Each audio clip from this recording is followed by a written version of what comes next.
بات ہو رہی تھی حضرت صدیق اکبر رضی اللہ تعالی عنہ کی. علماء نے بہت کچھ سنایا، وقت ہوتا تو میں بھی شاید کچھ عرض کرتا. بہرحال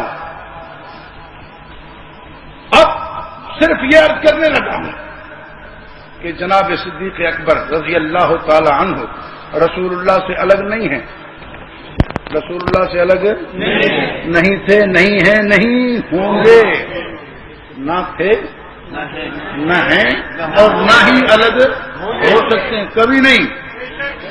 رسول پاک صلی اللہ علیہ وسلم کو لانا ہو تو صدیق کو بلانا ہوگا. جب سفر میں، حضر میں، مکے میں، مدینے میں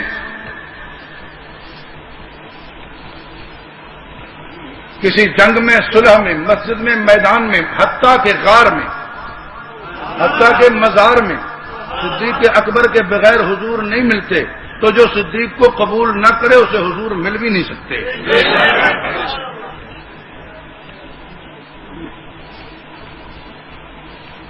اللہ نے حضور علیہ الصلوۃ والسلام کی امت میں جو شرافتیں بانٹی، جو عزتیں بانٹی، جو عظمتیں بانٹی، وہاں پہلا نمبر صدیق کا ہے.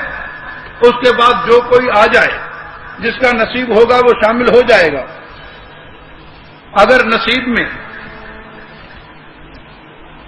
اوروں کی جگہ ہے، لاکھوں ہزاروں کی جگہ ہے، تو وہ بعد میں آ جائیں، صدیق اکبر پہلے ہیں. اگر جگہ 10,000 کی ہے تو 9,999 اور آ جائیں، صدیق ہے ہی ہے. اگر جگہ 1400 کی ہے تو 1,399 اور آ جائیں، صدیق اکبر ہے ہی ہے.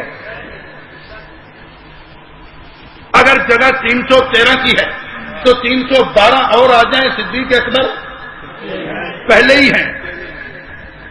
ان کی تو پہلے رجسٹریشن ہے نا، ان کی پہلے ریزرویشن ہے، ان کی تو پہلی سیٹ ہے، باقیوں کو جگہ ملے تو دے دو. اگر جگہ ہے 40 کی تو 39 اور ملا لو، یہ تو پہلے ہی ہیں. اگر جگہ ہے 10 مبشرہ کی، 10 کی، 9 اور ملا لو، یہ تو ہے ہی ہیں. جگہ ہے 4 کی، سیٹیں ہیں خلافت راشدہ کی، تو 3 اور ملا لو، یہ تو پہلے ہیں ہی ہیں. اور جہاں سیٹیں صرف 2 ہیں وزارت کی، سیٹیں صرف 2 ہیں، یہاں اتنی سی مملکت ہوتی ہے، اتنے وزیر ہوتے ہیں. اصل تو انہیں تنخواہیں کھلانی ہوتی ہیں نا، ورنہ اللہ نے حضور کو 2 وزیر دیے ہیں پوری زمین میں. ما من نبی الا ولہ وزیران من اہل السماء ووزیران من اہل الارض فاما وزیرای من اہل السماء فجبریل ومیکال واما وزیرای من اہل الارض فابو بکر وعمر.